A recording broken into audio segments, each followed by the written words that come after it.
Living Art in Montana uses the arts and nature to support healing for people dealing with illness and loss. Since 1993, Living Art has provided expressive arts workshops for over 6,600 people. Living Art offers opportunities for connection through expression. Because so many of Living Art program participants carry heavy financial burdens due to their health conditions and the losses they've experienced, Living Art is committed to making our service programs free of charge. We are grateful to the businesses and individuals who donate money and services to help make our workshops accessible.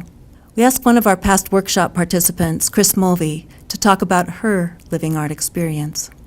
My name is Cris Mulvey, and I was diagnosed with breast cancer 7 years ago in September 2006. And I had already actually been attending some of Living Art's workshops because I had been living with fibromyalgia. Very shortly after my surgery, one of the Cancer Courage and Creativity support groups opened up. It just became a central part of my healing process.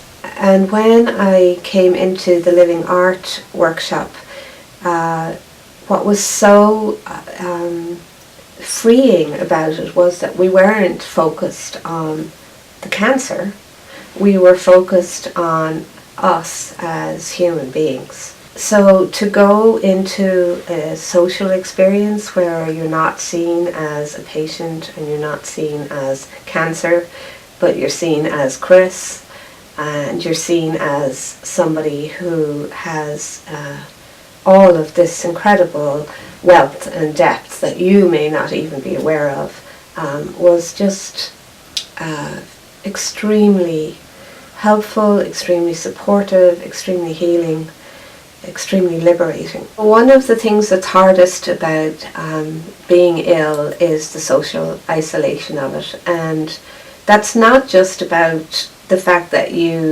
maybe you're going through chemotherapy and you can't go out and about. It's about how people react to you when you do go out, and the way in which our society has such a hard time being in the presence of somebody who is living with an illness. It feels like you don't have the space or the freedom to just be who you are and have it be okay with the people around you.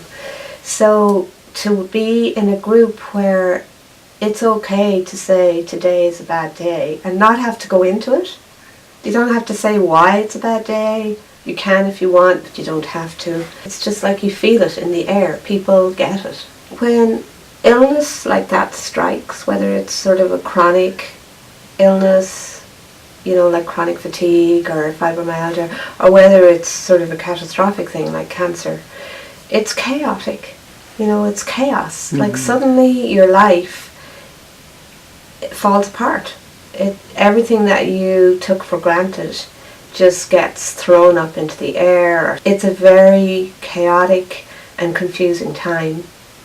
So one way the creative process makes meaning out of that is that you're able to dive into that chaos and pull something out, like a mask or a painting or a phrase or even a movement. Something comes out that is tangible, it's concrete. There's a lot going on, so when you dive in and something comes out like a mask or a poem, then wow, okay, so that's how I'm feeling, That can be like a lifeline, The medical treatments did their job, and I'm very grateful for that.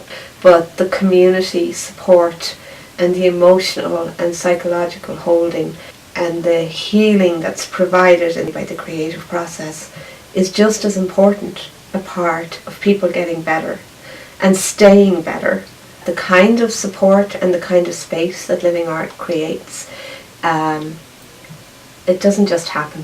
It takes an incredible amount of skill and an incredible depth of living and heart that the staff and the volunteers in Living Art provide. I don't take it for granted. that the support and the space that was created for me and the other people that I went through it with, I don't take that for granted.